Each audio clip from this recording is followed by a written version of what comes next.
faziam há 30 anos, cara. Entendeu? Tu acha Você que vai esse pro show humor da Rocicléia ficou, hoje, ficou ela um tem humor pra piadas, cara, turista? atuais.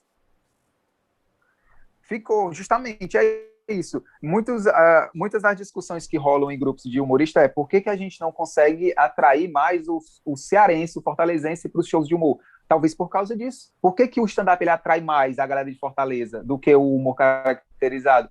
Talvez por causa disso, porque a gente está levando atualidade, a gente está levando novidade, a gente tenta levar pelo menos toda semana 5 minutos, 8 minutos novos, já que a gente tem ali de 15 a 20 minutos, leva uns 5 a 8 minutos novos, cara, para aquela galera que veio semana passada, vê uma piada nova, o Bolsonaro falou uma besteira aí, tem piada, ele já é piada, então usa, É. fala alguma coisa. É como se pra gente não fosse mais novidade, né? Então, essa nova Sim, geração sim, tá trazendo essa novidade, né?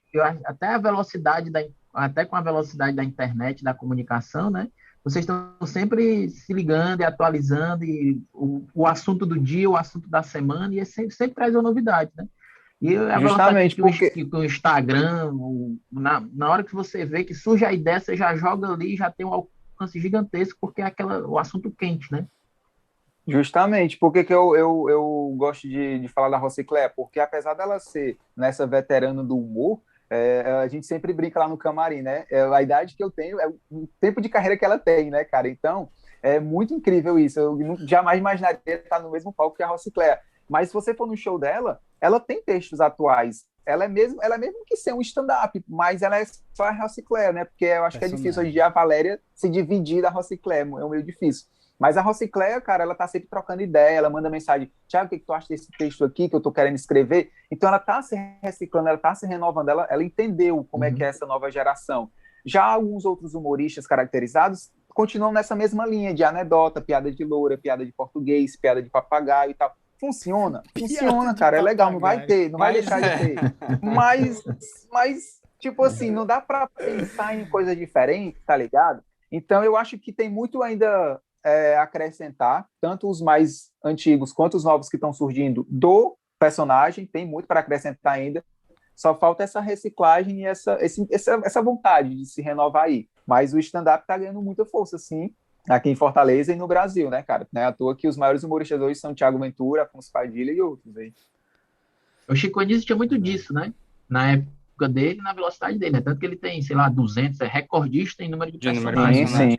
Porque ele tinha essa pegada de pegar aquela característica da época, do momento, do assunto e criar um personagem em cima daquilo, né?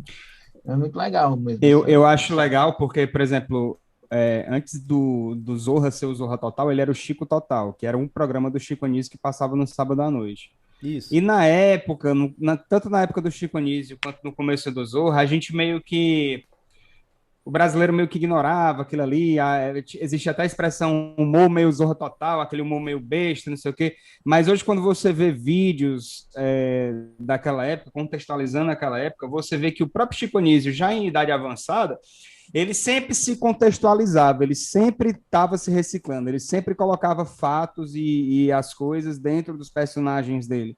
Então, era um humor caracterizado? Sim. O humor caracterizado ele não é inerentemente ruim hoje em dia, ou ultrapassado. Desde que você saiba contextualizar ele, desde que você saiba fazer com que aquele personagem, aquela caracterização, esteja inserido no meio do público. Então, eu Perfeito. acho que isso era o mais importante para o Chico Anísio também. Tiago, Isso. tu falou E se aí. você for pesquisar, alguns vídeos do Chico Anísio, tem ele fazendo stand-up, cara, em 1970.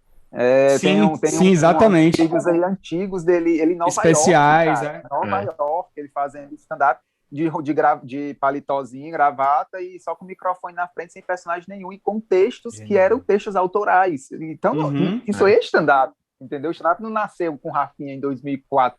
Chico Não. Anísio, o Vasconcelos, esqueci o primeiro nome dele agora, aquele velho que fazia o gago na escola do professor Raimundo, que fififi, fififi. Esse velho aí, cara, não sei o que, Vasconcelos. Ele fazia também há muitos anos, na época o Jô Soares também, na época, né, também fazia. Então, o stand-up, esse É o estilo de José humor, Vasconcelos. José Vasconcelos, isso mesmo. Esse tipo Isso. de humor autoral, ele já vem de muito tempo, não é de hoje, entendeu? Então é isso, cara, é você entender. É tanto que o Chico Anísio foi até o fim da vida fazendo atualidade, escrevendo coisas atuais, entendeu?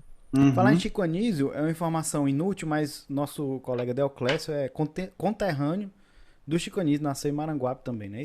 Exato, nasceu lá. Eu presenciei o Chico City, que na verdade Informação.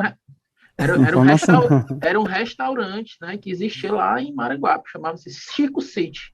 E dada a contextualização dele, você vê que ele levava isso para onde ele ia, né? Legal.